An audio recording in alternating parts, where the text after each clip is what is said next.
in the beginning, all films were short. It's not a charity. We're not here to help you. We're not here to help your cause.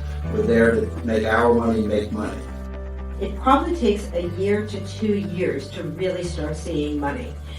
That title of executive producer on a feature is not the same as the title of executive producer on a television show. Because what you're seeing on television right now is history in terms of where decisions are being made today.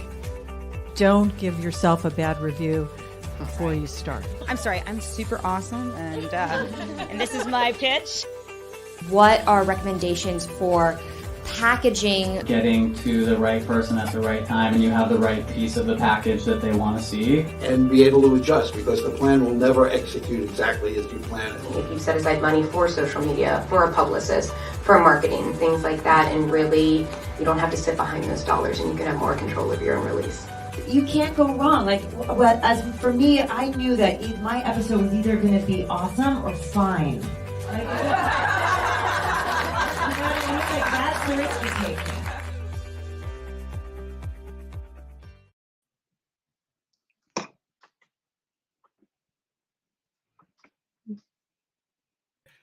Joining us right now is Erin Carrere of Spy versus, is it Spia or Spia?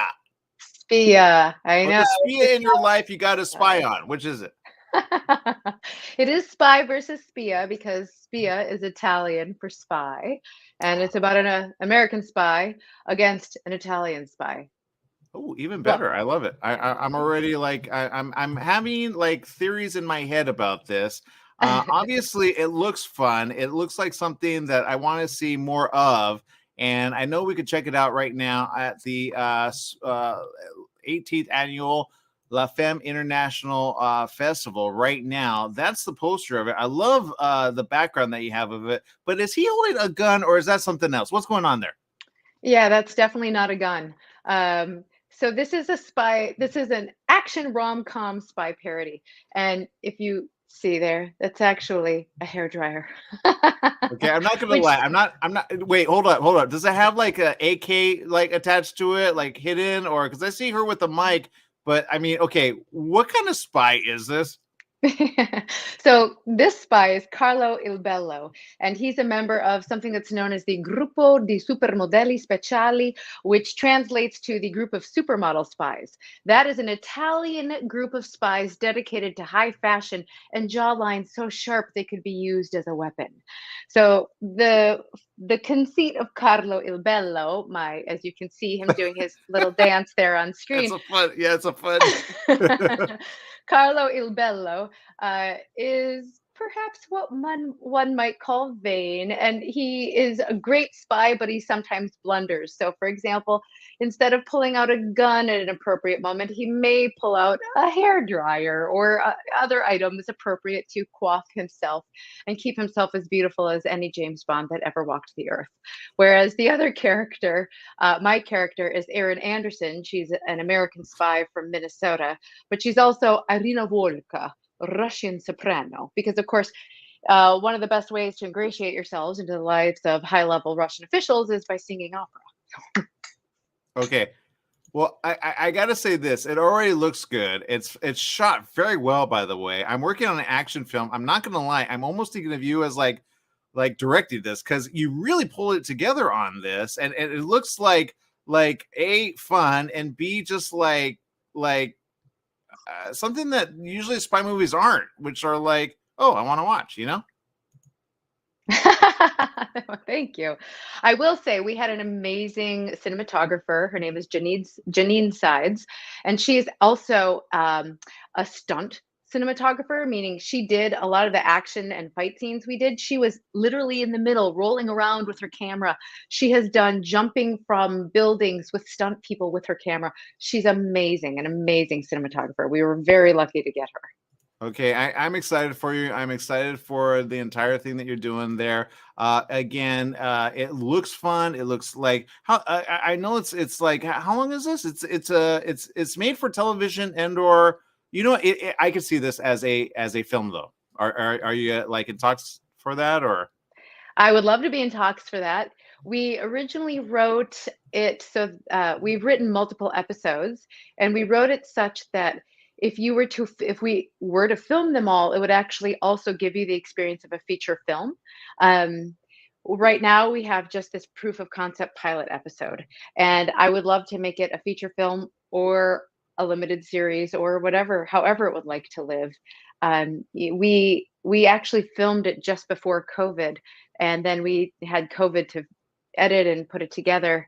And there is, it was that was a time where we were like, oh no.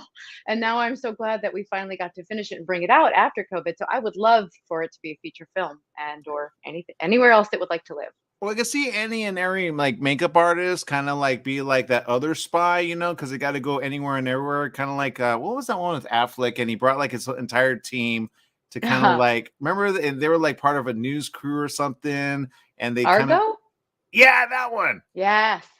Right, it kind of reminds me of that in a way. I mean, it's not, but I like how you put it at the end of this, because you have a synopsis on this. It says if you like Moonlighting, True Lies, Brooklyn Nine-Nine, or Naked Gun, it's kind of like in that same kind of like field of, hey, don't take it serious. It's not Mission Impossible with Tom, but I can see Tom kind of having fun in this, Yeah, well, didn't he do what's the movie he did where he played the film producer and they're all making that action movie, and it's they're making an action movie, and Tom definitely lets himself have fun and lets his hair down, although in that film he was playing a balls person. But yes, I definitely could see it works. I mean, it works. So thank you. Yeah, well, we definitely wanted to give a feel of a real spy movie and real action whenever we could. So well, you did good. I always say, sound is important, right? I think you got that nailed down. The way you shot it, you got that nailed down. So it looks like a feature. I'm not going to lie. I wouldn't expect a short out of this. I'm not going to lie. When I look at the trailer. So good job on that. That means you're already there. Now you just need to put the funds together. And sometimes people don't understand when you're in a festival, you do what you can with what you got. But sometimes you got to pull favor, right? And is there any nods you want to say to those that kind of put their hand in this? Oh, so many. First of all, we raised the money to film this initially on Kickstarter, and half of the funds came from Italy because one of our stars, of course, and co-writers is from Italy. He went to military school in Italy, so think of it as the West Point of Italy. And we actually reached out to all these alumni from his military school, La Scuola Nunziatella in Naples, Italy, and so many of them contributed Kickstarter funds. We're so grateful. It's not really much of a thing they do in Italy at this point in time.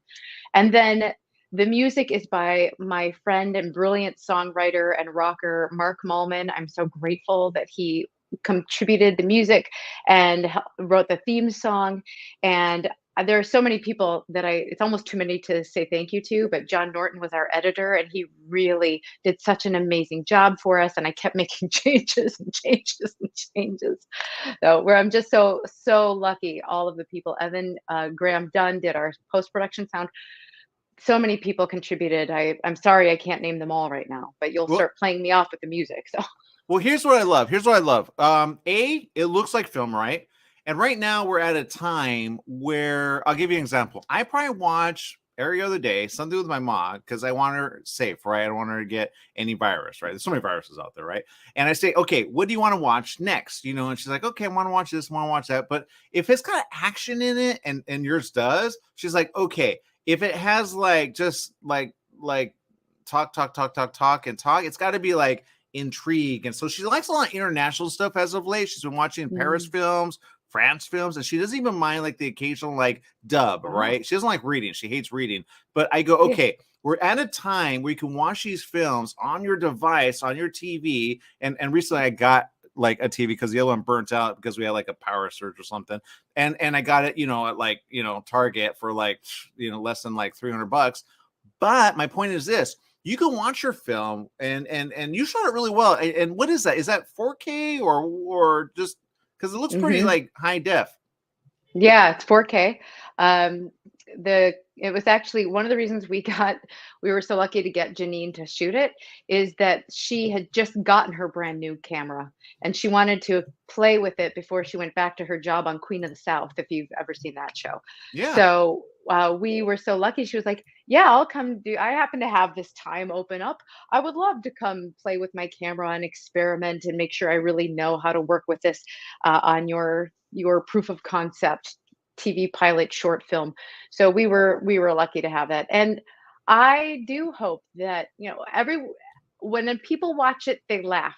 But we did write it to try to give a little something for everybody. So not that we're trying to please everybody, but we wanted, what's funny about the spy genre and what's funny about a will they, won't they romantic comedy. We wanted to bring those elements together. So that's why there's some action as well as, so far the main characters are only ever fighting, but it's fun fighting. Well, I think it's fun. Even the first few, probably 8 to 12 seconds, you show that and people are already hooked, and I think you can make anything out of that. You got a great cinematographer, great camera, by the way, because I'm already thinking of a film including wolves and like vampire and something that hasn't been done. But do you have that in your head somewhere? I actually do have a project in my mind for vampires. All my life, people have told me I look like a vampire, which I finally, once I became an actor, realized it was a compliment. It is. It's fierce. It's fierce. And people don't understand. It's some people believe in the how do I put it? Okay, if you were a wolf, what kind of wolf would you be? Ooh, well, I am from northern Minnesota, and I would be one of those gray wolves, one of those sleek, mysterious gray wolves who stares at you with their eyes when you drive up in the middle of the night and your eyes shine on them. I don't know if they're like timber wolves in northern Minnesota, so they're very mysterious and a little eerie. And if I were a vampire, the thing about being a vampire, of course, the sucking blood part isn't very appealing to me. I'll just put it that way. But think about, you would finally have time to learn all the languages you want to speak, to master instruments, to read all the books, watch all the movies. I would be able to watch everything on Netflix. That's what it would give you, the gift of time. Just saying. I think you should call it Blood Hunter. What? Yes, I love it. Blood Hunter. Although, again, personal aside, blood. Well, do you like steak? No, I don't really. I grew up vegetarian, and I only started eating meat in my 20s. So I can't say that I like it or don't like it. I just it's not my first choice. It's not my go-to. She's a reformed wolf, people. All right, so there you go. That's my story. I'm sticking to it. No, great job, Erin. I can't wait to see more from you. Great team you put together, and thank you for bringing it to the Femme Film Festival. It's something that I can't wait to actually see. I'm definitely going to go ahead and purchase this so I can watch it, because I have some ideas that I think people need to know about, and I think you have the team to do it. So I think if you guys are for hire, I have a script just waiting that includes wolves and vampires. But we call them wolvies. Wolvies. I'm going to tell you something. Actually, one of my nicknames in my old band was Wolfie. That's funny. Oh, really? Yeah. Well, it's about a band called Wolves. We got to talk. Yeah, the Wolvacious. What? That's amazing. It's a whole thing. All right. Make it a great day. Thank you for spending time with us. It is the 18th annual La Femme International Film Festival. It's happening this week. It's on demand. Go check it out. Great film. You're going to see more from Erin, I guarantee it. And great job to the entire team. Make it a great one, okay? Thank you so much. We're very excited to be part of the LA Femme Film Festival, so thank you. Absolutely. More after this. In the beginning, all films were short. It's not a charity. We're not here to help you. We're not here to help your cause. We're there to make our money make money. It probably takes a year to 2 years to really start seeing money. That title of executive producer on a feature is not the same as the title of executive producer on a television show. Because what you're seeing on television right now is history in terms of where decisions are being made today. Don't give yourself a bad review before you start. I'm sorry, I'm super awesome, and this is my pitch. What are recommendations for packaging? Getting to the right person at the right time, and you have the right piece of the package that they want to see. And be able to adjust, because the plan will never execute exactly as you plan it. If you set aside money for social media, for a publicist, for marketing, things like that, and really you don't have to sit behind those dollars, and you can have more control of your own release. You can't go wrong. As for me, I knew that my episode was either going to be awesome or fine. That's the risk you take.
That's right. It's the 18th annual La Femme International Film Festival. You can get your tickets right now at lafemme.eventive.org/films. You can check it all right there, and I guarantee you are going to love each and everything that you get to participate in. And also, there's actually going to be a live viewing on Thursday, Friday, and I believe, well, you can check it out. There's a bunch of panels, a lot of industry things happening, especially if you want to get into the world of film. Some people actually get started through the La Femme Film Festival. I know we've done it so many years that we actually go, wow, like we see them like years later, we go, oh my God, now you made that little short into a film. So a lot of these ones that say proof of concept, actually, it's a real thing. Sometimes it happens behind the scenes after someone sees it or it gets featured in a festival. Some actually, let me put it this way. Some get a award and then they actually feature that as well. So the La Femme International Film Festival has been able to give out awards left, right, and center. And sometimes they say, hey, got featured in. And sometimes actual distribution companies will look at that and they'll say, worth a watch. So you got to get in, and you got to get in with a film festival that actually does things for you. And the La Femme Film Festival is exactly one that does that. I will say I've been a part of a lot of film festivals in the past years, but this one always helps the filmmakers through it all. And I will say it was started by a group of people that actually do a lot of things behind the scenes. But of course, the one who does everything and anything, Leslie Lepage and her entire team, they go through the arduous task of seeing if these films are worth seeing. And sometimes they can't even fit them all. So if you have a film or you're thinking of one, you want to participate in the panels. There it is right there. So click on the link. It's right there. Easy for you to check out. More after this. Stay tuned.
That's right. It is the 2022 Lahi happening at the La Femme Film Festival. Reina Bonta's here with us. Reina, welcome to the show. Hi, thank you so much for having me. I'm so happy to be here.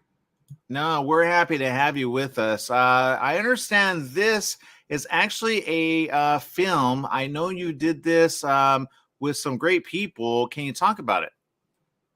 Yeah, I made this film. I wrote it and directed it and produced it with an incredible team that shot during the final week of 2021 on island, on location in Hawaii. And it's just a really exciting project about reconnecting with your culture, about third generation cultural identity, Filipina identity specifically.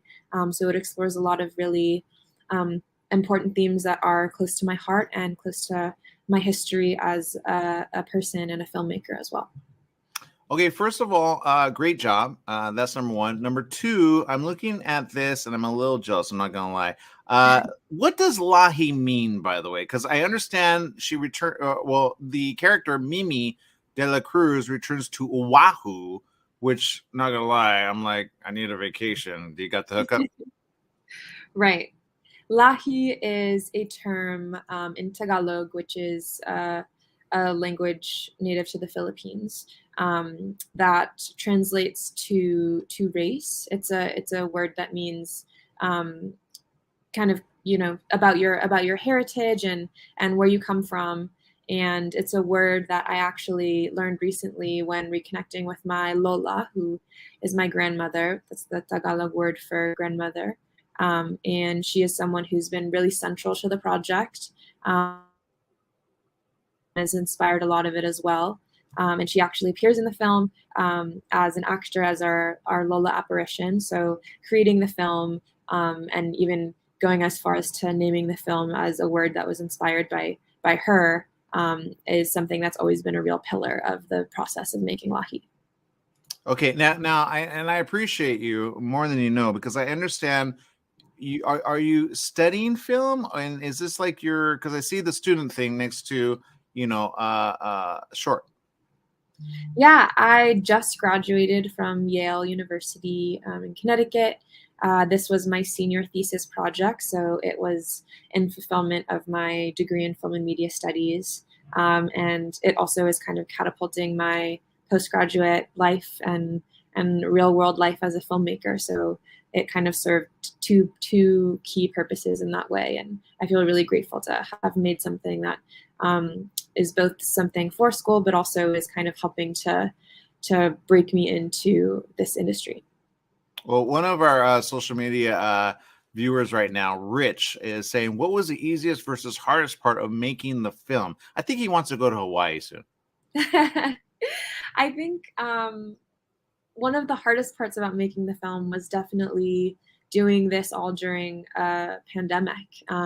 and filming it during 2021. All of development and pre-production happened remotely while I was in Connecticut on the East Coast, and my entire crew and support system was on Oahu.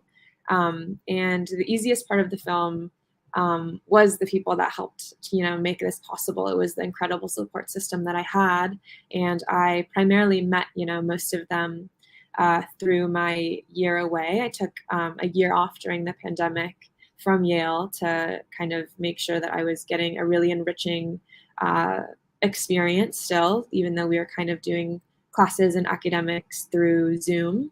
And during that time off, I worked on the set of Magnum PI, a reboot of to CBS show, which filmed on Oahu, and then kind of working through that was able to make some really incredible relationships and friendships that helped me, later on when I had kind of decided that I wanted to create this film, those same people who I met and collaborated with on Magnum PI came on as crew members and team members for this short film. So I feel really lucky to have met them. And I would say the easiest part of making the film was kind of doing this all with an incredible support system that was them. Well, I know, there are some people that don't understand the ability to make a film and then make it with a team and then make it let me put it this way. When you go where you're at, that's easy. But when you shoot on location, that's sometimes sometimes there's, there's people that kind of understand. Then there's people that go, oh, you need a permit, or there's someone that, kind of, makes it a little hard. And then you go, but it's, and the student thing doesn't even work anymore. Was that easy or kind of were you able to kind of take snippets of the location or how did you do that? Yeah, so because I was kind of in a completely different location in Connecticut and on the East Coast than where we were filming, I had my producer and cinematographer really be key essential people in helping to location scout for us and send photos and diagrams and be really thoughtful and thorough in selecting the places that we were going to shoot. And lucky for me, there are people who are really experienced on the island and are shooting in dozens of different locations every week. So they kind of had an amazing arsenal of ideas coming into that process already. So I think I was very lucky to have them as collaborators for helping to secure our locations on island. And you're right, it is such a beautiful place and full of so much incredible history and Filipino culture as well. So it was not only, narratively suited for the project, but also aesthetically beautiful and a place that is just so rich in so many different things. Well, look, you brought some really good stuff. It looks like it has heart. It's at least a good 20, right? And I will say, it deals with the loss of a grandma, right? And what is it something that you were able to include that you're this is very personal to me? Yeah, it's personal to me because I grew up raised by my grandmother. She was born and raised in the Philippines and is a child of war and survivor of war. And I was really lucky growing up to have her tell me the stories of her life and her personal history and our family history from the Philippines.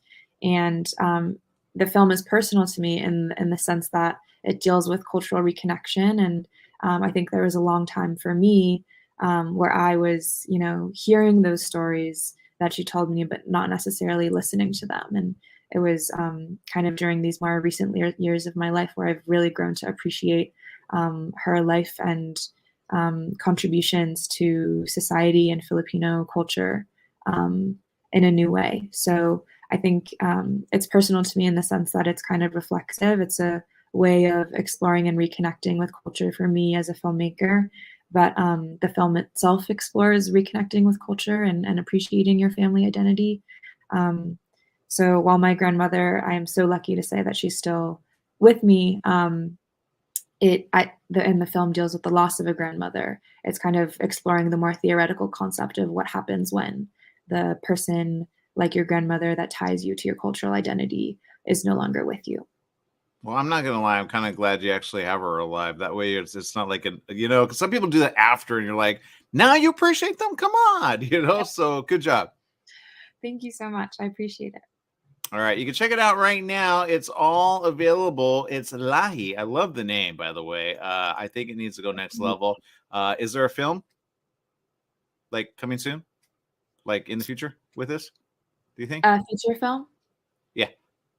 In the works, yes. Something expanding this same concept is in development. So I'm Even excited. better. Okay, awesome. You got to bring it back to us. Okay, we'll be the first to feature. I guarantee. Good job on this. Looks great. Great poster, by the way. It already takes you and you go, okay, what's that about? I think I'll rent it. So good job, great job, and keep it going. Okay, thank you so much. Have a great day. You too. All right, more right after this. In the beginning, all films were short. It's not a charity. We're not here to help you. We're not here to help your cause. We're there to make our money make money. It probably takes a year to 2 years to really start seeing money. That title of executive producer on a feature is not the same as the title of executive producer on a television show. Don't give yourself a bad review before you start. I'm sorry, I'm super awesome, and this is my pitch. In the That's right. Joining us is Kang Blue's very own Miss Lee. Look, great job on this, by the way. Thank you. Yeah, it's something that's pretty amazing. It's something that we all can identify with, unfortunately, all around the world. And I have to read this out. It says, during the pandemic, a 4-year-old Asian girl facing COVID-related adversity finds the courage to free herself from her security blanket. What does that mean? What's that about? Oh, it's about actually everything during pandemic season, 2020. We all went through so much of an overwhelming feeling of loss and anxiety. So it's about, and Southern California had this like bioluminescent global warming activities going on, and with things got all sparkling, and then blue. The girl dress, it's Elsa's Frozen, the dress she wears, and father who has a blue uniform or scrub because he's ER doctor. So blue kind of, gave me idea. Okay, all this I can put together as some form of a poetry in a sense. What we're going through, all these difficulties. So I just put together sort of a bouquet of the difficult time we're going through. Well, I'm not gonna lie, I love it, and I think it's amazing. I think if anything, it's something that it's shot well. I'm very big. Sometimes there's film that is shot and you're like, okay, you shot with your little cam, big deal. This one you could tell you put a lot of thought into it and the choreography of it. How long have you been doing film? Oh, that's a good question, because I've been away from filmmaking for over 2 decades. Wow. I've been taking care of my mom, and I've been kind of step aside from my filmmaking career. But I promised to her, because she always felt bad, like, oh, you sacrificed for me, and that. No, Mom. I promise you, I'll make a film. And she passed away about 5 years ago. Here is this first film, Kang Blue. Oh, you know what? I can already say I know. A, she's thankful that you were there for her, and B, you're not like other kids, that go, bye, see you later. I'll do my own thing. And C, I'm glad you're back to it, because I think we need good film and we need good story. And I love how you tied the whole thing together. And talking about the little one, I see her take a little blanket into with the little one, which is real young. Does it deal with some very things that are kind of very telling of the time that we're in? It's called pandemic for a reason. It's a security blanket, which is we all comforting and we're hanging on. But if a 4-year-old girl has courage to let go and stand on her own, we can all learn from it. And then I think it convinced the story. I hope people can relate. Oh, the girl really is sort of having her own heroic moment that nobody knows how she did it. She never tell anybody, but she did it. She sacrificed her little blanket, security blanket, to her younger brother. By the way, the baby, we had to wait for the baby to be born. In July, we found out this lady is 8 months pregnant. So we waited until she had the baby, and then we had to wait 3 months for the baby to be in the film. And this is during pandemic. Okay, I can tell you the social media chat room's already kind of like filling up right now, and people are like so happy that you did this because A, it looks great, and B, again, it's part of the great like selection here at the La Femme Film Festival. I know when you say you stepped away from it, I want to almost go back to like when you did it like all the time, because I could tell you have a lot to give, and in this film you kind of did that. You also put a team together.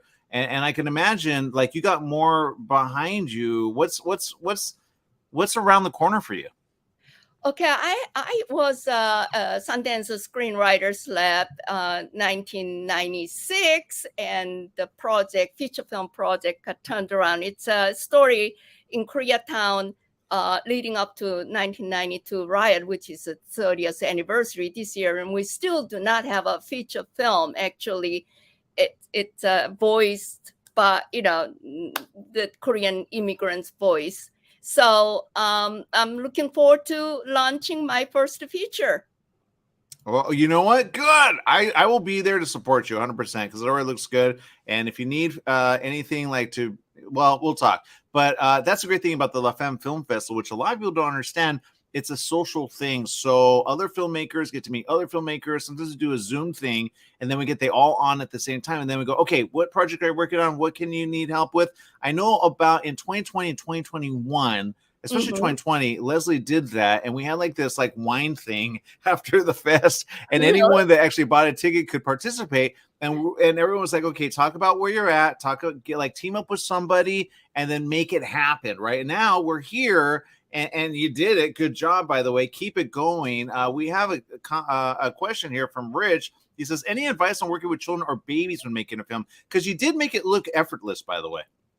Oh, no. Trust me. I almost died. No. No, I mean, it was very, we had to do like a COVID test. We didn't even have a rapid test like we do, So every day we had to do COVID test for all the people, all the, crew members, and having to have a 4-year-old girl with infant in the movie, it wasn't easy. I mean, but it was good. Everybody kind of put themselves together, and I think we just came out of it and survived, basically. Well, I love digital, and I tell people, including like if you have to do pets or anything, the great thing about digital is you can erase and repeat, where you couldn't do that back in the day with film. You had to get it right there because it was so pricey, Yeah. I mean, it's not that cheap, actually. Digital think that, it's still having to put qualified crew members together. It's not cheap. Yeah, well, you made it look effortless, and I'm going to bring it up again because I think people need to see this. And when I play the trailer, and all you have to do to participate, people, is just click on the link below, and we'll include it on everything. Get the word out, and you'll see it right there. And it's really cool because I love how you got the bioluminescence. They actually just had that again. It was reported on, I think, in the news this last week. So good job. But I love how you just put the whole story together, and you just like right there with just a trailer. It's like, oh my God, I want to know what that's about, Yes, and we as you know, anti-Asian, rhetoric's going on after Trump saying, Chinese virus and kung fu. And I just wanted to put out there because it's all in the part of a whole elements at the time, and we're still having difficulty with there's a hate crimes against the Asians.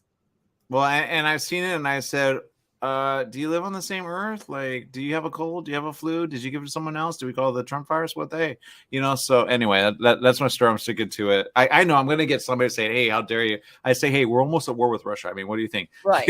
So you got to be careful. Exactly. Yeah. Yeah. Well, I want to. Well, thank you so much, because I especially want to thank to LA Femme International Film Festival, because I have not been really lucky in a sense being selected, and I could not believe it. La Femme International Film Festival saw this film, and without any previous award or anything, they picked it, and I'm very grateful. I'm very, very grateful. Well, I could say right now, if Leslie were here, she'd say you deserve it, because they watch you and everyone. I don't know where they found the time. Seriously, I'm like, can I get on the panel? They're like, no, it's us. I go, okay, fine, because I kind of want to see these films, But you're right, I don't have the time. But I'm glad they picked you. Now other people can watch it. They can watch it on their device. They can watch it on TV if they have a smart, and all they have to do is just type in right there, lafemme.eventive.org. It'll give you the details, and then download the app. It's available on your smart device, Eventive. Go check it out and get featured. All right, people, make it a great day. We're going to see you around the corner. Thank you so very much for bringing all the great film to us, and I can't wait to see more, okay? Thank you so much. All right, more after this. Stay tuned.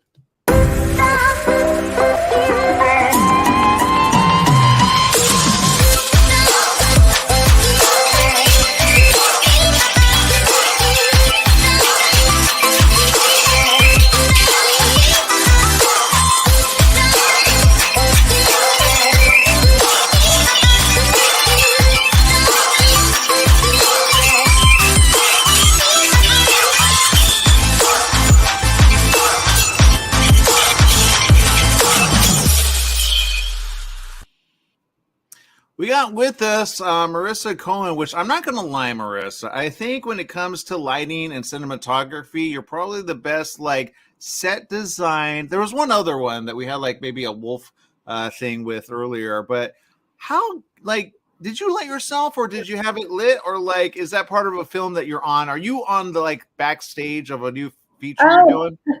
You mean the nice angelic lighting I have right now? Very right. Thank you. No, well, I'm here in Portland, and we actually have some poor air quality today, and I think that's from I don't know what it is, forest fires on the West Coast or what have you, but it's making it very hazy outside. It looks great on the cam. I'm not gonna lie. That's the one tiny benefit of forest fires, I guess, is some nice lighting on your computer. But no, I have a skylight here, so that's probably it. So it looks great. I think you should shoot something. Look, you got an animated thing here. It's called the Cloaked Realm. I'm not gonna lie, I really like this type of animated, I don't know what to call it. It's a style. I like it. The Cloaked Realm, what's it about?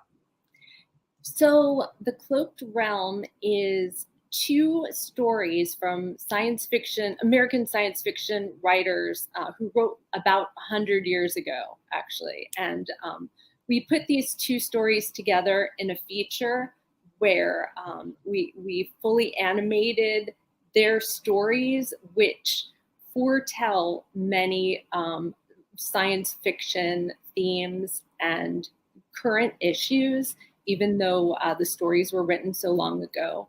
So what you will see is 2 science fiction stories retold, reimagined, and we put some of our own take into the stories when we wrote and animated them.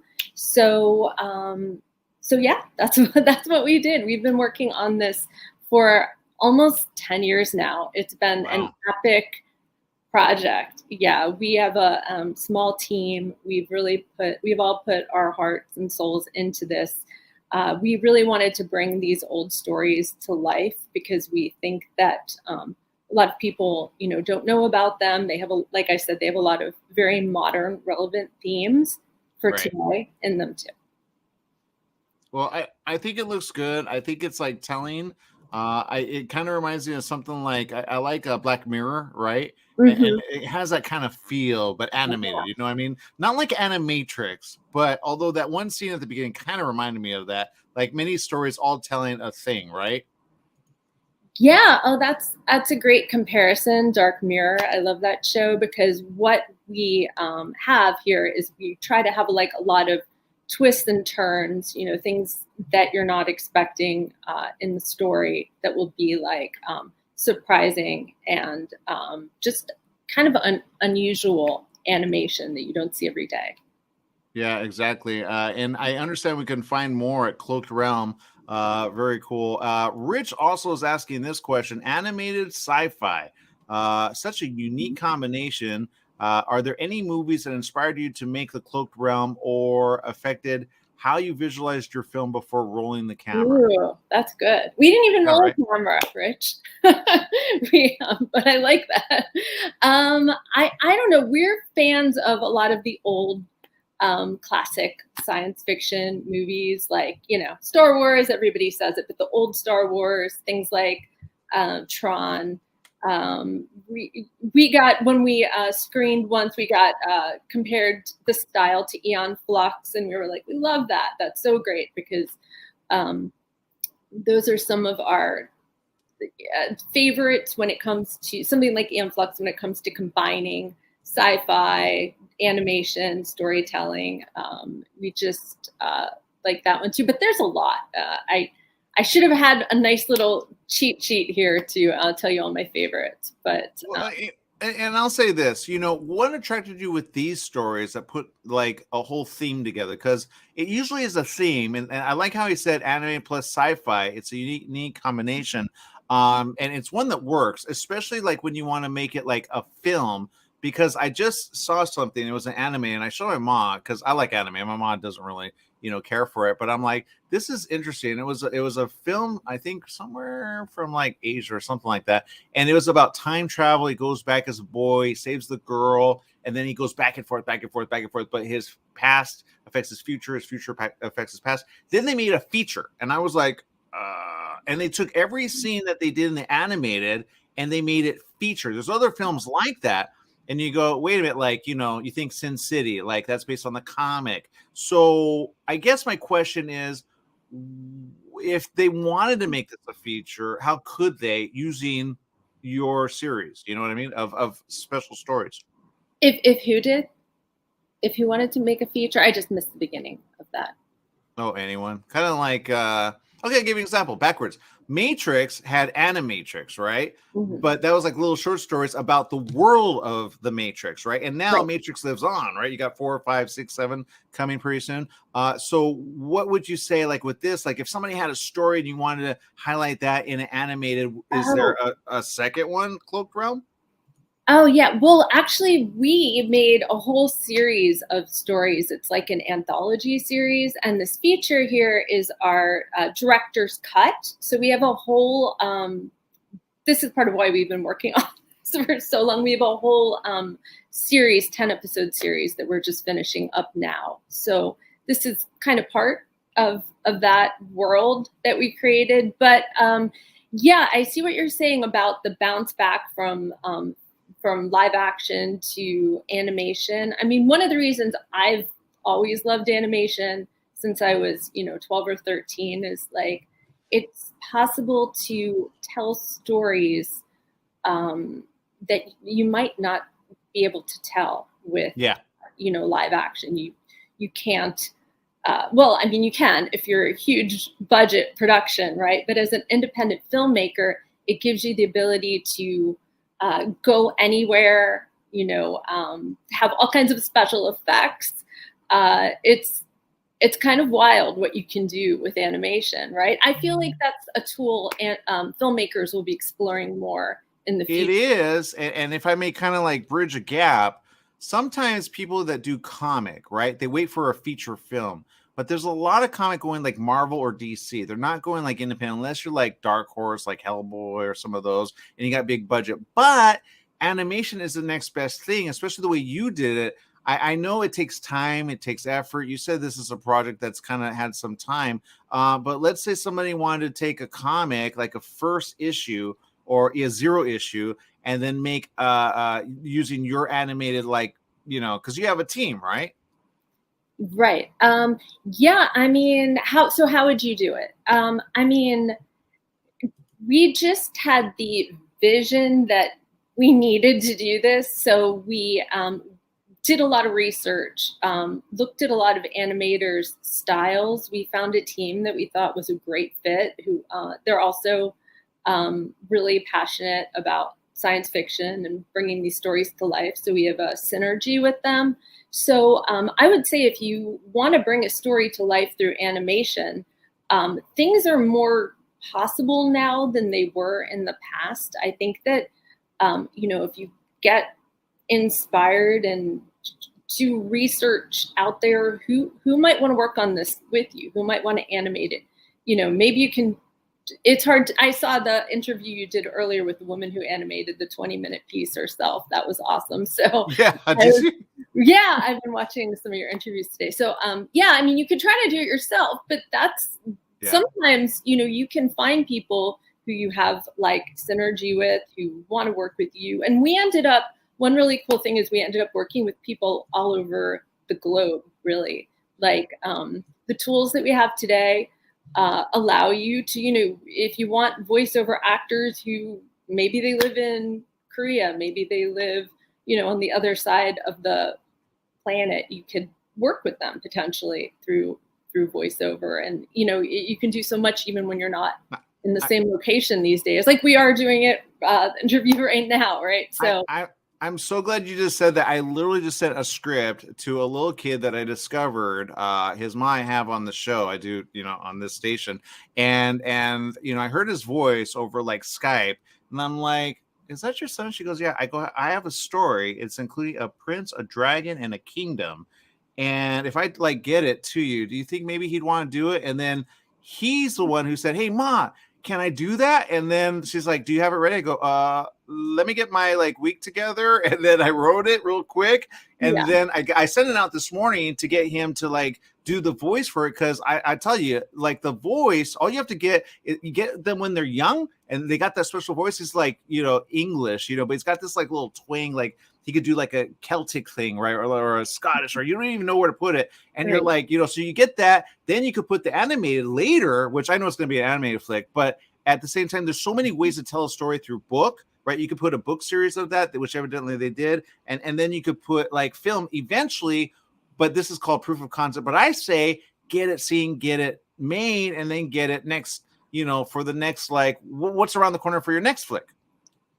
Well, we are starting to work on the second season of this series. We just don't want to stop. It's our vision to keep animating these science fiction stories. So we're trying to keep going. You're on the right track. Thank you. Yeah, it's fantastic to be in this film festival. We're so honored to be part of LA Femme, and we're just hoping to meet people, keep it going, and keep on with our path. Well, good job. If I were in the award judging category, which I'm not, I would nominate this, just so you know. So good job on everything that you guys are doing. Keep it going and keep pushing, okay? I appreciate that. I would nominate you for best interviewer. I appreciate that. Thank you. Do they have a category? It's host. Okay, got it. Okay. Host of the year, maybe. I don't know. All right. Thank you very much, Marissa Cohen. You can check out her film right now. It's here at the La Femme Film Festival International. You can actually stream it to your device right away. I'm telling you, just go ahead and check it out. They put a lot of sweat, time, and tears into this. Sometimes it looks real easy, but I'm telling you, it takes time. All right, people, we'll be right back right after this. In the beginning, all films were short.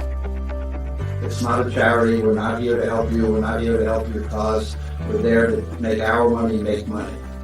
It probably takes a year to 2 years to really start seeing money. That title of executive producer on a feature is not the same as the title of executive producer on a television show. Don't give yourself a bad review before you start. I'm sorry, I'm super awesome, and this is my pitch. We're here with Vivian Vitolo, and Vivian, look, you got a film here. We're just kind of featured it right there. You can click on it and then actually purchase it. All you have to do is select the showing, and then you can have it on demand all throughout the fest. I will say this: it's a short, but it's called 5-Star Review about Jen. What's Jen doing? Well, thank you so much for having me. Kylie, the writer, actor, and producer, wanted to join, but she is stuck at her other gig at the moment. So thank you for interviewing all of us and all the things that you're doing today. So Jen is finding herself in a interesting intersection of home sharing and psychological, mental, internal situation that she's trying to figure out what to do. And 5-Star Review is basically her journey of that. So it starts out where she meets her host, and throughout our short film, we see her grappling with many psychological and mental questions, internal questions. Okay, well that's a little scary when you say it that way. I feel like like yikes, right? Oh, there's the knife. Okay, that makes sense. So question, whenever you get something done like this, working with a team like this, what's that like? Well, the team is everything, right? I'm just somebody who, has the title director, and this all happens because of my team. We are so blessed to have a diverse female-led team that really loves horror. It's a genre that's only led by 5% of women, and I mean, we were all on board, so it was really simple, so fun. And I think as everybody who's watching, that it's a big lift to shoot anything, whether it's a short or a feature, commercial, or their personal projects. So when everybody's on board and they are all enthusiastic, it's really fun, and it's a great journey, though hard. So we're really, really proud and excited to push it over the finish line and have it at festivals like your own. Yeah, and again, this isn't your first short, right? This actually is my first narrative short. What? Yeah. It looks like multiple. I mean, even the poster. I got to bring this up because it looks cool. It looks like a nod to something that I think everybody kind of sees a little like Stranger Things. Did I see a little like a little nod to that? So probably, but only because we took the classic artist of their poster of the genres and put it into ours. And so I think Stranger Things are doing the same. So that's probably why our film and our poster have been shot a couple of years ago. So it was in the can, I think, before Stranger Things came out. Yeah, got it. Okay, Rich is asking this. What was the dynamic like directing Kylie, who was also one of the lead actresses in the film? Also, what scene was the most challenging to shoot? That's a good question. That's a great question, Rich. So Kylie and I have actually worked together on theater projects. And so this was our first film working together. And she is incredibly talented, and she's really open. She works together with Alex, who was Kelly Thorne, our other actress, myself, and Barbie. And so she really was open as the writer and as the actress. So it was kind of like a seamless thing. This 5-Star Review really was a collaborative effort. I can't say that from the top down, without one of us, there wouldn't have been a film. And that's where the magic happens, I think. I think the most challenging scene was, well, so there's two answers, right? Technically, our most challenging scene, I think, was the outside, shooting in a Brooklyn neighborhood that in a short, we didn't lock it down. So that was the most challenging, where you had car alarms and flavor of the streets. And so while it was wonderful, it was very hard to get some dialogue.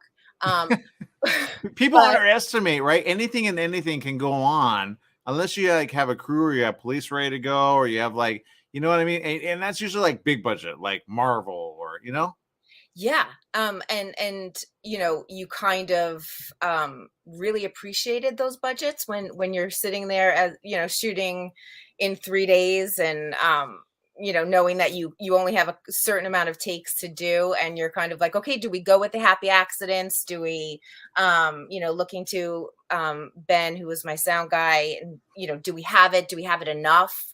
And we nailed it, I think. So that was the most challenging scene with her. But as the performance, it was, I think, maybe she has to answer this, but I think sitting there for the end of the scene, end of the movie, just, I don't know if everybody's seen it yet, but you'll see it when you see the end of the movie, when she's just laying there. I think maybe that, as an actress, could be the most challenging, because you're acting without actually doing much. Well, and sometimes it's hard to, like, you know, as a director, right? Directing the person who helped write it. You know what I mean? Like, you know, do you let them, like, do you have like a cue that you go, okay, are you going for this? Are you going for that? Or do you kind of feel it along the way and like, okay, can we make this the best? Do you say, hey, can we reshoot that? Can we go with this? Are they open to that? You know? Yeah, I think I was actually kind of spoiled, because like I said, Kylie was really open, and we discussed a lot of the scripts before we even crewed up. You know, we broke it down, and we cut some things out, and you know, all the filmmakers out there, you know, days of, we were cutting things, you know, because of time. And so she was really kind of along for the ride, and she listened, and there are certain things that she was definitely like, no, this is what I want in there. And you know, as a collaborator, I have to be like, okay, you know, and so like, how do we make it work? How do we make the storyline, the through line, on budget, on time and stuff? And so she I think I was spoiled. So if I work with a writer, actor, producer for the next time, I might have a different answer, but we really worked well together to make it come to life. Well, I'm excited for you guys. Great job. We're going to bring it up again. Right here it is. 5-star review. It kind of makes me go, do I want to go to Airbnb anytime soon and give a review? Is she going to have a knife? And is she going to call me out on some stuff? So I don't know. But excited to see it as part of a great lineup of films. It's right here at the 18th Annual La Femme International Film Festival, all happening this week. Go get your tickets right now. Type in lafemme.eventive.org/films. We'll see more right after this. Thank you again for spending time with us, Vivian. Thanks so much, Aaron, and thanks for having us at the festival. Absolutely. You know, in the beginning, all films were short. It's not a charity. We're not here to help you. We're not here to help your cause. We're there to make our money make money. It probably takes a year to 2 years to really start seeing money. That title of executive producer on a feature is not the same as the title of executive producer on a television show. Don't give yourself a bad review before you start. I'm sorry, I'm super awesome, and this is my pitch. Joining us right now is someone who understands a little something about a lake, especially Lake Pluto. It's something happening, and I will say this. We got Biz with us. Biz, look, this film, I understand it's one that we're going to want to watch. It's like a good short. I mean, it's almost half an hour, a little bit over. But anything with the lake, you kind of go, do I want to be here? Because there's nothing good with lake and like, you know what I mean? Or is it like, you know, like? Yeah. Lakes tend to give you a creepy vibe, right? There's a lot of mystery with the lakes. Kinda. And I'm not gonna lie, I like, you know, roughing it, but I'm not sure I want to be in a film with this. Well, can you give some perspective? Yeah, I mean, for the film, it's a lot about someone going to nature to find themselves, to get some time away and clear their mind. But while they're out there, they get way more than they bargained for. They meet their doppelganger, and it's like meeting themselves and having a sort of interaction with themselves, but is it really them? Yeah, that's never fun. And look, it's shot really well, by the way. I mean, it looks big Thank you. budget already.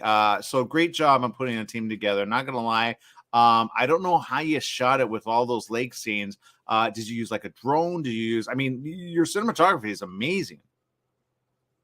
Yeah, I have to give big credit to my director of photography, Emily Kordovich. She did that. We did do some drone photography as well. I was cam op on that, and we really went out there into the backwoods of the Catskills to get all that beautiful footage with all the, the seasons changing. A lot of, fall time footage and all the leaves changing, the colors. It was really quite amazing out there.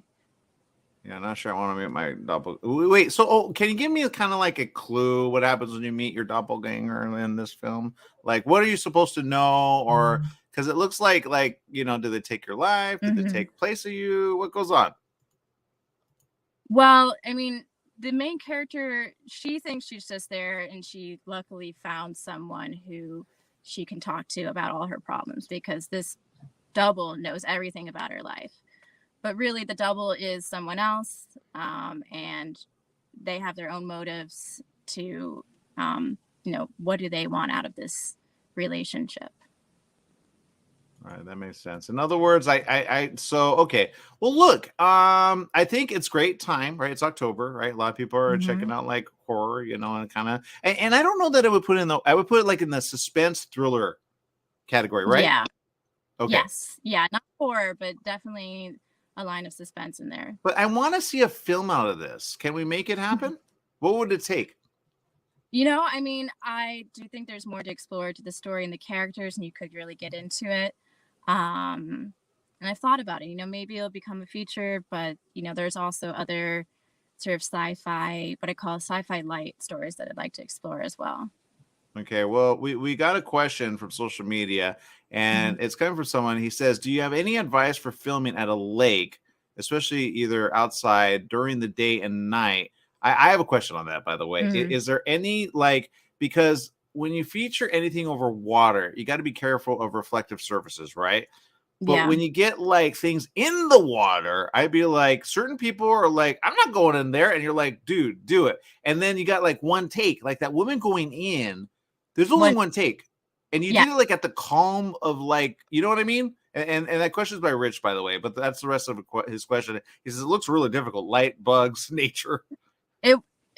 Yes, it was very difficult. I mean, I really wanted to show woman in nature, how small a person is compared to the vastness of nature. So I really went for it, but it is tough to, battle the elements. We had a lot of issues with weather and rain and, inconsistent lighting.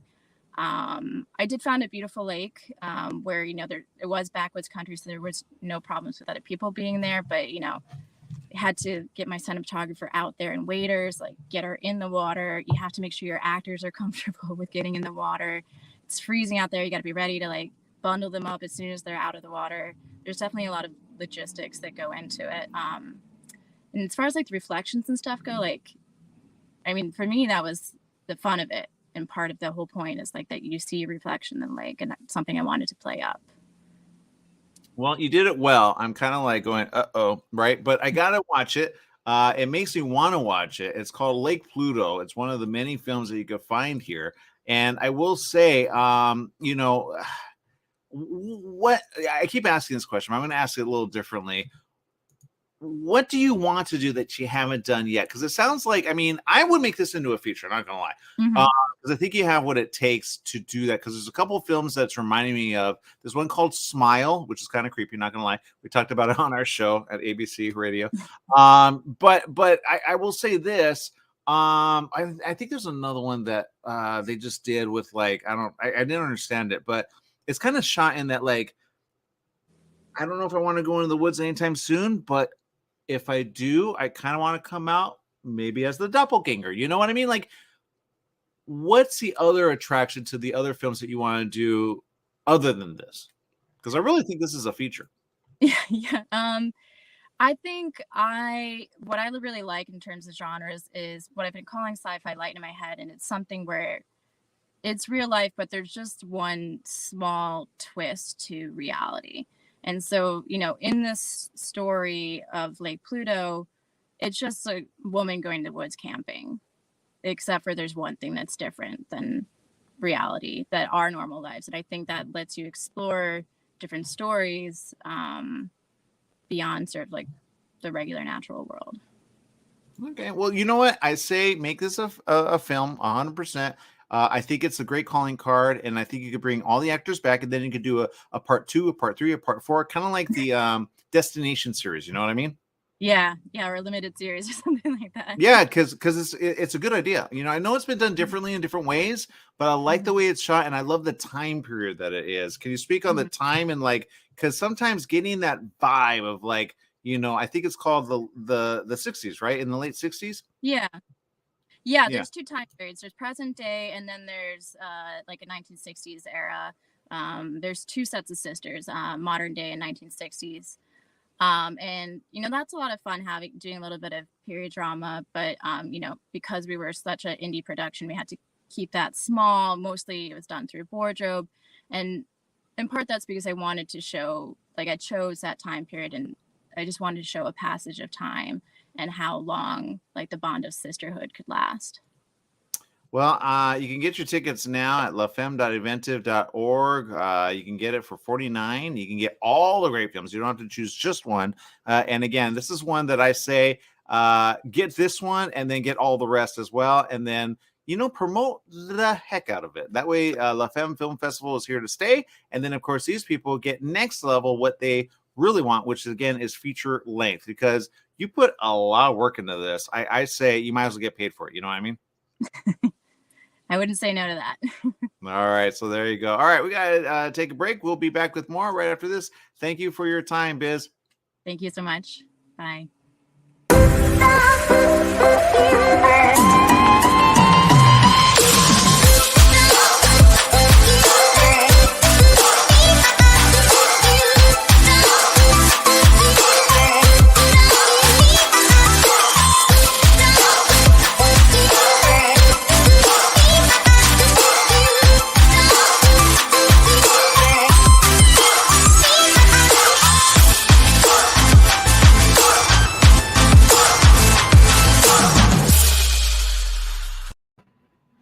Joining me right now are a team that do everything they need to do to make it happen. It's called, well, let me put it this way. We got Rachel Weisz with us and Genevieve Cortesh, which is also the director of this. You two made something happen in this, and it's kind of a thing which I say, good job.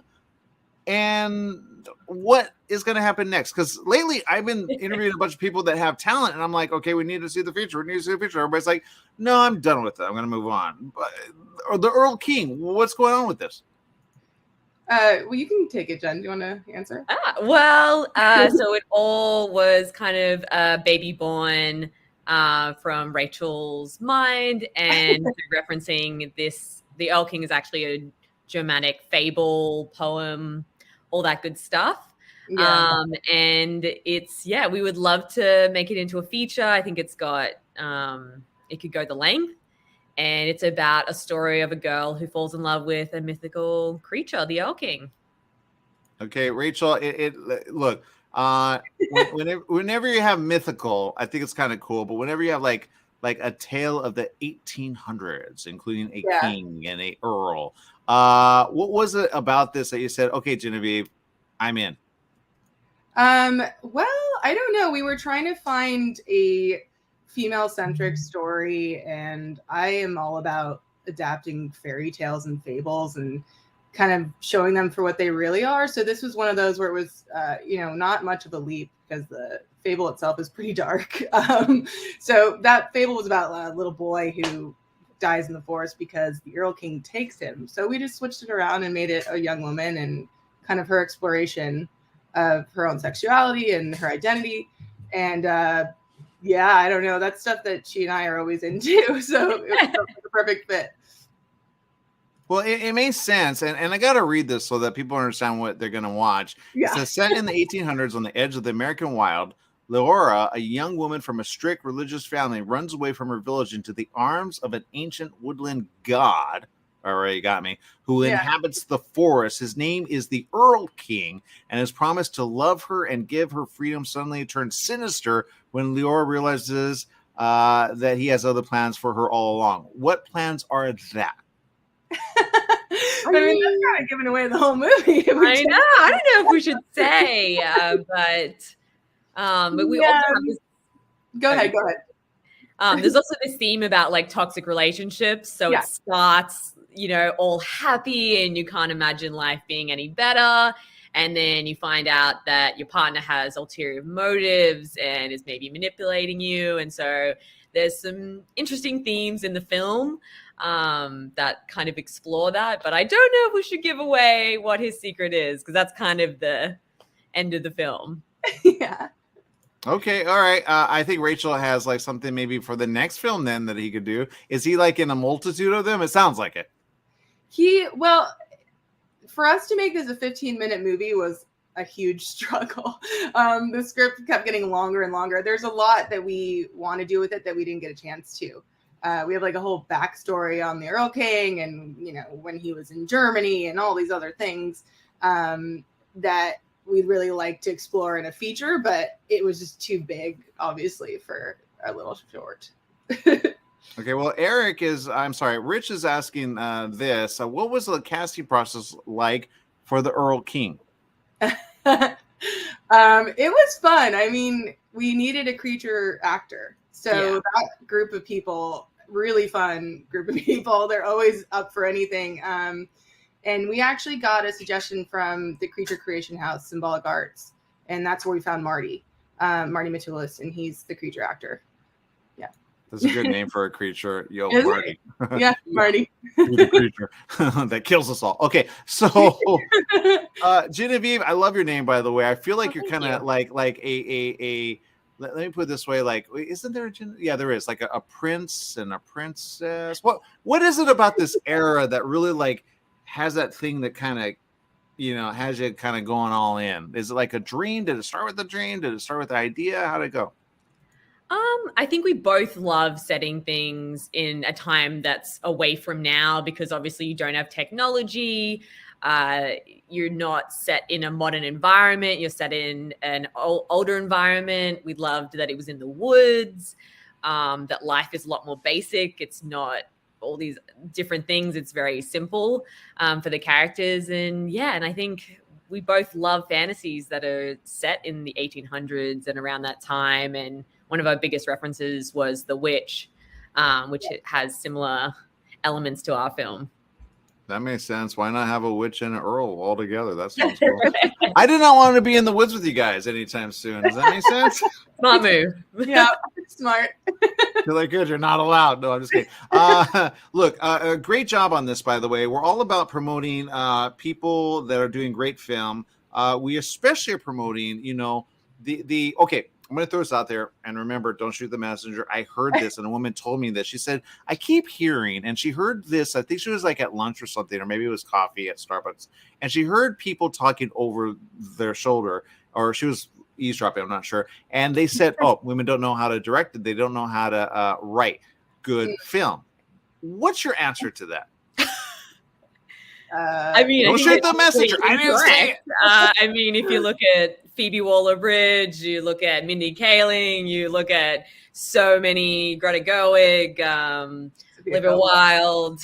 I mean, I think the Catherine Bigelow. There's so many fantastic directors and writers that are female or female identifying.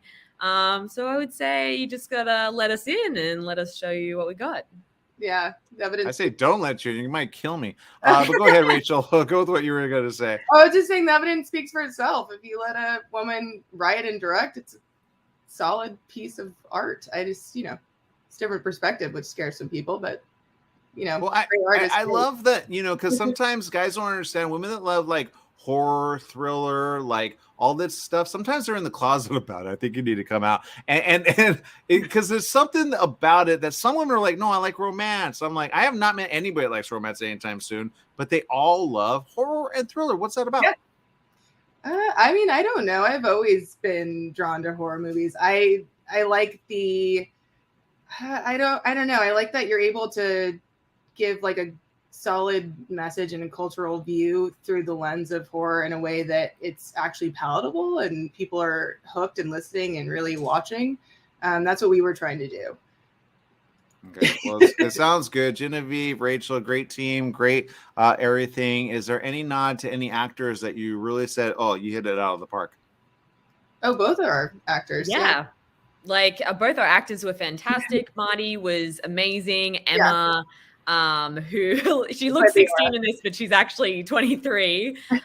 Emma Halen, she was incredible to work with. And we had some great supporting characters that are only at the beginning of the film. But yeah, we were really lucky to have an incredible cast, but also an incredible crew on this. Yes, definitely. Yeah. Well, good job. I see it's a student category. I can't wait to see non-student, because if you could do that with student, I mean, imagine what you could do next. Like, wow. Thank you. Absolutely. All right, we got to take a quick break. Again, click on the link. It's lafemme.inventive.org/films. You can get it. You can get just one if you just want to see this, or you can get them all for a simple little price of $49.99. All right, people, we'll take a quick break. We'll be back right after this. Stay tuned. Thanks.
Joining us right now are two people that are doing it well. It's all August at 22. We got Mary Elizabeth Monda, and I'm assuming Sophia? Yes. Awesome. Okay, so you both are a part of this film. It's interesting because it's a feature. It's an hour and a half. We've been getting a lot of shorts, not going to lie. But doing a feature is something really amazing, and I understand you two are kind of going to do something else as well? Do something else in the future? Yeah. Yeah, definitely. Always, this is the first of many. Hopefully. Okay, so let's talk about that. August of 22, what's it about? It's about a Cal who's a floundering actress, and she accidentally falls in love with her best friend's girlfriend. Got it. Yeah. So it's a little bit of a backwards love triangle. Okay, well, I like backwards. Backwards is always good. Obviously, you know, when people see things like this, they go, okay, what do I do? Do I make it happen? What do I do, right? And this film deals with a lot of stuff, including like some great cast. Can you talk about how you put they all together? Yeah. So Allie, the star and the writer of this movie, she is playing Cal, the lead character. We knew each other at college, actually, but we weren't friends and collaborators until we both lived in New York. And then Jorge, who plays her best friend Bobby, we met in acting school. So that was like our connection. And then we did like the open casting call for Jacob, who's like the love interest, the like childhood best friend. And he submitted through Backstage, I believe. Mm-hmm. And he auditioned for us and he was perfect. And then Lily Kay, who is Emily, she's amazing. Allie met her through her acting class. It was the same studio, but different sections that where Jorge and I met. And Lily Kay is actually, I believe Your Honor season 2 is coming out, and she's in that, and she's also in Yellowstone season 5, which is also coming out very soon. So we're very excited for her.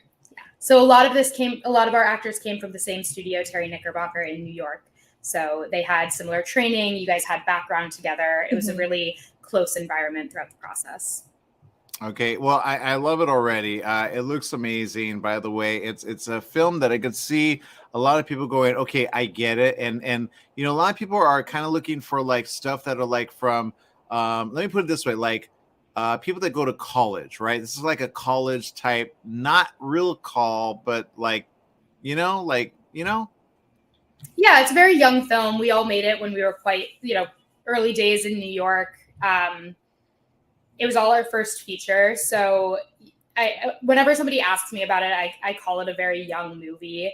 Like everybody that was on set, most of it was our first feature, I think, for our main crew and cast at least. So I think that the themes within the film translated fairly well to our creative team as well. And it shows when you watch the film and the audience seems to respond well to that. Yeah. I do think like there are some people maybe in their like, 40s and 50s that might watch this and resonate with it as well, though. Think back to when they were 22 years old and when they were making interesting decisions in their life. Yeah, we recently showed at a festival and we had some parents come up to us and say, oh, that's how our children have been acting. And they can recognize their early 20s kids kind of acting as if their world is collapsing within them and everything is feeling like it's the most important thing right now. So that was really interesting to see an older crowd connected with it in a way. And let me put this out there, because sometimes films are made to like have like, okay, I'll give you an example. There's sometimes films that are like, like Paramount, the big guys, right? They hire usually older people to tell young youth stories, when in reality, you got to let the youth tell stories. And you don't want to be like thinking you're young, but you kind of have your pulse on something. And I say you need to get kind of like you guys, like if you want to hit that, like one who says this is exactly how this generation is, acting, and I hate to use the word generation, but it's called like the youth of today, or the kids that we used to be. I'm not going to give my age, whatever. But my point is like, it makes sense because this is kind of the humor, the way it, Yeah, totally. Yeah, I think it's important when certain communities tell stories for those communities, and age plays into that as well. Yeah. Because I hate old people kind of telling young youth stories when I'm like, that's why it doesn't resonate. That's why it's a bomb. But I think this will make really good, like, you know, in like, especially, I love that it's on every device, right? Anybody can watch it. Your friends can watch it. College people can watch it. They'd be like, hey, dude, I totally get this. Like, they can identify with one of the characters, right? And I will say this, someone is asking in social media, Rich, he's saying, what top 3 pieces of advice would you give to anyone brave enough to make a full feature film? Because obviously, I mean, you put a lot of time and effort into this. And again, great cast. Yeah. Top 3. Yeah. I think the first piece is finding friends and people that support you. Yeah. We met really randomly. I walked up to her in a coffee shop because I heard her talking about films, and I thought that she would be somebody that I want to know. Yep. So kind of be brave and also find your community that, like you were saying. Yeah, I think those are 2 great pieces of advice. 1, be brave enough to want to do it. And 2, find the community members that share similar values. Sophia, Ali, and I, the 3 key creatives here, we all knew what it would take to make this feature and how it was going to be made. It was made in a very, you know, scrappy early 20s type of way. So you have to find the right people. I guess another piece of advice is lean on your community. It's similar to finding the right people, but lean on your community and make sure you're reaching out to different, you know, we used a lot of local businesses, a lot of women's groups to find our crew. Make sure you're using a lot of local communities instead of trying to figure it out yourself. Do it all yourself. Yeah, I think definitely, like, along the same lines, putting your ego to the side to ask somebody on your team who might know more than you, and you have to first of all admit that you don't know everything. And just go, okay, you know, these are my strengths. This person's good at the logistics and budgeting, and we have a tight budget, so I need to talk to this person about this thing. So, yeah, especially with like indies like this, you need to be super, super careful with budgeting. Yeah, and, definitely. Just do that. Well, I'm glad you mentioned that, budgeting, because you know, budgeting is kind of like what people. I'll give you an example. We had an interview earlier. I'm like, okay, I'm going to France, right? I got the hookup now, finally. It's just like, we do it for the fun of it, you know, film like making for art, right? And that's a very, you know, French thing. But they kind of put their time in, they put their energy in. And here, it's kind of expensive to make a film unless you have like tax credit or, you know, like, where did you film it? We filmed in New York, mostly in Brooklyn, actually all over New York. Yeah, a little bit in like lower Manhattan, but yeah, mostly Brooklyn. Yeah, we crowdfunded the entire film pretty much, and it was made for a very low budget for a feature. And yeah, we filmed mostly in New York, didn't have a tax credit or anything like that. No. And I love that you crowdfund. It's a thing that is kind of like, for last, I want to say like maybe 4 or 6 years, I've been seeing. I remember we helped promote on our show, ABC KMET 1490 AM. We promoted a crowdfunding thing. It was called Agent 88. And the guy came in and he's like, hey, Kickstarter was just brand new. Indiegogo was there. What platform did you use to crowdfund? Indiegogo, actually. Yeah. Awesome. Okay. So putting even that together, sometimes people go, I don't know if I have the time. And then some say, I don't know if I want to do that. And then others say, I don't even know how to get the word out. I barely have like 3 friends on Facebook. You know what I mean? Yeah. Yeah, it's definitely you do have to commit to it. If you're going to crowdfund a project, you kind of have to reach out to every single person you know. You have to make sure it's the right project, because we've seen a lot of projects where everybody tries to crowdfund every single project they do. And it doesn't, you can't make projects like that all the time. So pick and choose the projects that you are really passionate about, and make sure you're budgeting properly so you know how much money you need, and commit to your crowdfunding so that you can make it look really good and market it correctly. Because you might only have 3 Facebook friends, but you know a lot of people in person probably. So make sure that everybody knows about it. You're emailing all of your communities, all of your connections. So yeah, I also think that goes back to what you were saying about being brave, like just to do any step of this. Like, it's a hard thing to ask people in your network for money. Yeah. But when it's something that you're passionate about and they see that passion and you talk to them, you know, those 3 people might know 3 other people, and then it just grows exponentially from there. But you just have to take that first step. How long did you take in that part of the crowdfunding? Because that really is sometimes the reason some people never make money. They don't even put even the time in to find the money, you know? Yeah, 3 months. I think that's right. Yeah. I think about 3 months. We started before our crowdfunding went live. We started reaching out to direct contacts first, and then we did our live, like, public crowdfunding. Yeah.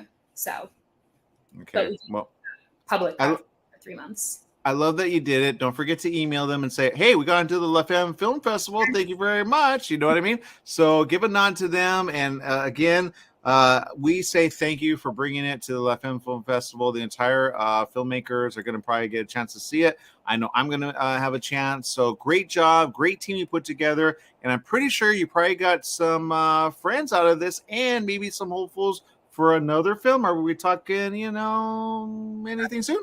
Yeah. I'm ready. Yeah. Well, we're both working on projects, not together necessarily, but hopefully something together soon. Yes. All right. Well, I think you need to work together. Don't let people divide you. Okay. When you have a winner, you work with that, and then you go next level. That's what George Lucas did, right? He worked with everybody. He still works with Harrison Ford on the side. You know, you never know. Totally. Yeah. I'll be your Harrison Ford forever. Oh my gosh, thank you so much. There you go. All right, people, make it a great day. Thank you very much for spending time with us. And again, we look forward to seeing this. Again, click on the link. It's available for you. Get it now while it's here. Okay. Thank you, everyone. Thank you. Thank you.